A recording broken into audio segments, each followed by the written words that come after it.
ಆತ್ಮೀಯ ಬಂಧುಗಳೇ, ಶ್ರೀಮದ್ ಭಗವದ್ಗೀತೆ ತತ್ವ ವಿವೇಚನೆ ಟೀಕಾ ಅಧ್ಯಾಯ 4 ಜ್ಞಾನಕರ್ಮ ಸನ್ಯಾಸ ಯೋಗ. ಇದರಿಂದ 25ನೇ ಶ್ಲೋಕವನ್ನು ತಿಳ್ಕೊಳ್ತಾ ಇದ್ವಿ. ಹೋದ ಭಾಗದಲ್ಲಿ ನಾವು ಯೋಗಿನಃ ಅನ್ನೋದು ಯಾರ ಬಗ್ಗೆ ಹೇಳ್ತಾ ಇರೋದು ಅಂತ ತಿಳ್ಕೊಂಡ್ವಿ. ಅಂದರೆ ಯಾರು ಮಮತೆ ಆಸಕ್ತಿ ಫಲದ ಇಚ್ಛೆಯನ್ನು ಬಿಟ್ಟು ಶಾಸ್ತ್ರವಿಹಿತ ಯಜ್ಞಾದಿ ಕರ್ಮಗಳನ್ನು ಮಾಡ್ತಾರೋ ಅಂಥವರ ಬಗ್ಗೆ ಹೇಳ್ತಾ ಇರೋದು ಅಂತ ತಿಳ್ಕೊಂಡ್ವಿ. ಮತ್ತೆ ಅಪರೆ ಅನ್ನುವಂಥ ವಿಶೇಷಣ ಯಾಕೆ ಯೂಸ್ ಮಾಡಿದ್ದಾರೆ ಅಂತಂದರೆ, ಈ ಹಿಂದೆನೇ ಹೇಳಿದ್ರಲ್ಲ, ಅವರು ಬ್ರಹ್ಮಕರ್ಮ ಮಾಡುವಂಥವ್ರು ಅವರನ್ನ ಮತ್ತು ಇವರನ್ನ ಬೇರ್ಪಡಿಸಿ ಹೇಳೋದಕ್ಕೋಸ್ಕರ. ಯಾಕಂದರೆ ಅವ್ರ ಸಾಧನೆನೇ ಬೇರೆ, ಇವ್ರ ಸಾಧನೆನೇ ಬೇರೆ, ಅದಕ್ಕೋಸ್ಕರ. ಈಗ ಮುಂದಿನ ಪ್ರಶ್ನೆ ಏನು ಅಂತಂದರೆ, ದೈವಂ ವಿಶೇಷಣದ ಸಹಿತ ಯಜ್ಞಂ ಅನ್ನುವಂತಹ ಪದ ಯಾವ ಕರ್ಮದ ಬಗ್ಗೆ ಹೇಳ್ತಾ ಇರೋದು ಮತ್ತು ಅದನ್ನು ಚೆನ್ನಾಗಿ ಅನುಷ್ಠಾನ ಮಾಡೋದು ಅಂತಂದರೆ ಏನು? ಅದೇ ರೀತಿ ಈ ಶ್ಲೋಕದ ಪೂರ್ವಾರ್ಧದಲ್ಲಿ ಭಗವಂತನ ಮಾತಿನ ಅಭಿಪ್ರಾಯ ಏನು ಅನ್ನೋದು ಪ್ರಶ್ನೆ. ಈಗ ದೈವಂ ಅನ್ನುವಂತಹ ವಿಶೇಷಣದ ಜೊತೆ ಯಜ್ಞಂ ಅನ್ನುವಂಥ ಪದ ಹೇಳಿದಾರಲ್ಲ, ದೈವ ಅಂತಂದರೆ ದೇವತೆಗಳು ಅಥವಾ ದೇವರು ಅಂತ ಹೇಳ್ತೀವಿ. ಇಲ್ಲಿ ಯಜ್ಞ ಅನ್ನುವಂಥ ಪದವನ್ನು ಯಾಕೆ ಯೂಸ್ ಮಾಡಿದ್ದಾರೆ ಮತ್ತು ಅದನ್ನು ಚೆನ್ನಾಗಿ ಅನುಷ್ಠಾನ ಮಾಡುವಂಥದ್ದು ಅಂತಂದರೆ ಅರ್ಥ ಏನು ಅಂತ ಕೇಳ್ತಾ ಇದ್ದಾರೆ. ಉತ್ತರ ಏನು ಅಂತಂದರೆ, ಬ್ರಹ್ಮ, ಶಿವ, ಶಕ್ತಿ, ಗಣೇಶ, ಸೂರ್ಯ, ಚಂದ್ರ, ಇಂದ್ರ, ವರುಣ, ಈ ರೀತಿ ಶಾಸ್ತ್ರಸಮ್ಮತ ದೇವರುಗಳಿಗೆ, ಅಂದರೆ ಶಾಸ್ತ್ರಗಳಲ್ಲಿ ಇವರ ಹೆಸರುಗಳು, ಇವಾಗ ಯಾವ್ಯಾವುದೋ ದೇವತೆಗಳೆಲ್ಲ ಹುಟ್ಕೊಂಡ್ಬಿಟ್ಟಿದ್ದಾರೆ, ಬೇಕಾದಷ್ಟು ದೇವತೆಗಳ ಹೆಸರುಗಳನ್ನು ನಾವು ಕೇಳ್ತೀವಿ. ಮತ್ತು ಮನುಷ್ಯರು ಕೂಡ ನಾನೇ ದೇವತೆ ಅಂತ ಹೇಳ್ಕೊಳ್ಳೋರೂ ಇದ್ದಾರೆ ಅಲ್ವಾ. ಅದಕ್ಕೋಸ್ಕರ ಇಲ್ಲಿ ಶಾಸ್ತ್ರ ಯಾರನ್ನ ದೇವತೆ ಅಂತ ಸಮ್ಮತಿ ಕೊಟ್ಟಿದೆಯೋ, ಯಾರ ಹೆಸರುಗಳನ್ನು ಶಾಸ್ತ್ರಗಳಲ್ಲಿ ಹೇಳಿದಾರೋ ಅಂಥವರಿಗೆ ಹವನಗಳನ್ನು ಮಾಡೋದು. ಇಲ್ಲಿ ನೋಡಿ, ಬ್ರಹ್ಮನ ಹೆಸರಿದೆ, ಶಿವ, ಶಕ್ತಿ, ಗಣೇಶ, ಸೂರ್ಯ, ಚಂದ್ರ, ಇವರ ಹೆಸರುಗಳೆಲ್ಲ ಶಾಸ್ತ್ರಗಳಲ್ಲಿ ಬರುತ್ತೆ. ಇವರೆಲ್ಲ ದೇವತೆಗಳು. ಇವರಿಗೋಸ್ಕರ ನಾವು ಹವನಗಳನ್ನು ಮಾಡೋದು ಅಥವಾ ಅವರು ಪೂಜೆ ಮಾಡೋದು ಅಥವಾ ಅವರ ಮಂತ್ರ ಜಪವನ್ನು ಮಾಡೋದು ಅಥವಾ ಅವರ ನಿಮಿತ್ತದಿಂದ ದಾನ ಕೊಡೋದು, ಬೇರೆಯವರಿಗೆ ಭಗವಂತನ ಹೆಸರಲ್ಲಿ ದಾನ ಕೊಡೋದು, ಮತ್ತು ಬ್ರಾಹ್ಮಣರ ಭೋಜನವನ್ನು ಮಾಡಿಸೋದು, ಈ ರೀತಿಯ ಎಲ್ಲ ಕರ್ಮಗಳ ವಾಚಕವಾಗಿ ಇಲ್ಲಿ ದೈವಂ ಅನ್ನುವಂಥ ವಿಶೇಷಣದ ಜೊತೆ ಯಜ್ಞಂ ಅನ್ನುವಂಥ ಪದ ಇದೆ.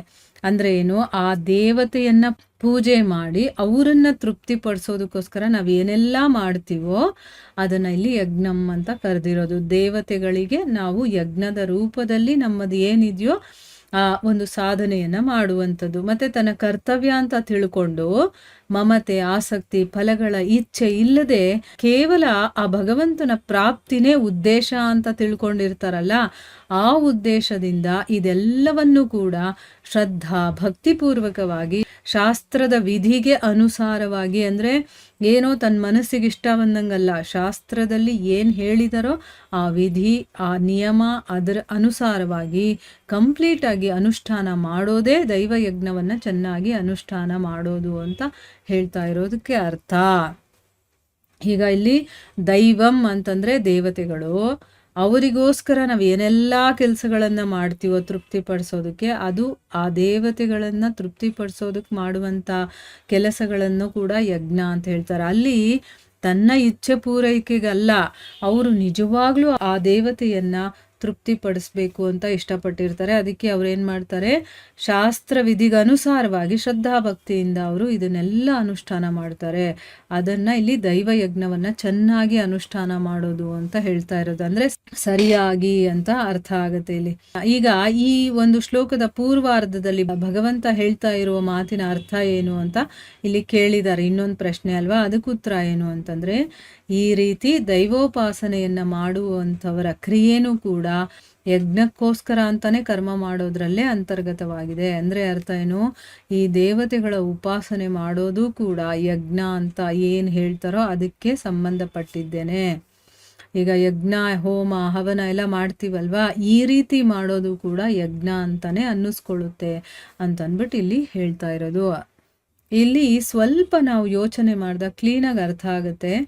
ಎಲ್ಲ ದೇವತೆಗಳನ್ನು ಯಾವುದೇ ಫಲಾಪೇಕ್ಷೆಗಳು ಇಲ್ಲದೆ, ಮಮತೆ ಇಲ್ಲದೆ, ಆಸಕ್ತಿ ಇಲ್ಲದೆ ಆ ಪರಮಾತ್ಮನ ಪ್ರಾಪ್ತಿಯ ಉದ್ದೇಶದಿಂದ ಆ ಭಗವಂತನನ್ನು ನಾನು ಪಡಿಬೇಕು ಅಂತ ಮನಸ್ಸಲ್ಲಿ ಆಸೆ ಇಟ್ಕೊಂಡು, ಅಂದರೆ ಬೇರೆ ರೀತಿಯ ಆಸೆ ಅಲ್ಲ, ಭಗವಂತನನ್ನು ಪಡ್ಕೊಳ್ಳುವಂಥ ಆಸೆ ಇಟ್ಕೊಂಡು ನಾವು, ಅಥವಾ ಆ ಉದ್ದೇಶವನ್ನು ಇಟ್ಕೊಂಡು ಶ್ರದ್ಧಾಭಕ್ತಿಯಿಂದ ನಾವು ಶಾಸ್ತ್ರ ವಿಧಿಗೆ ಅನುಸಾರವಾಗಿ ಆ ದೇವತೆಗಳಿಗೋಸ್ಕರ ಏನೇ ಮಾಡ್ತಾ ಇದ್ರು ಕೂಡ, ಈಗ ನೋಡಿ, ನಾವು ಇಷ್ಟಪಡುವಂಥ ದೇವತೆ ಯಾವುದೇ ಆಗಿರಬಹುದು, ಅದು ಶಾಸ್ತ್ರಸಮ್ಮತವಾಗಿರಬೇಕು ಅನ್ನೋದು ಮೊದಲನೇದು.